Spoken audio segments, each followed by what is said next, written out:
Shaggarin ulaan shambanaadha eessarraan baheensi barbaada fanaa kee arguun na dhamaase karri baay'achuun na qormaate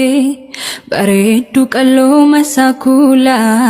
kolfituu naatoo nyaara kuula mil'uu tokkichaatiin na laalte budaa jaalalaatu na nyaate Hiriya gafanna maqaashee badhaadhanaan jette abbaanshee Danno jaalala guutattee qalbii koo boojitee gugattee Bilillee mormi bilillee takku guuta safarrisa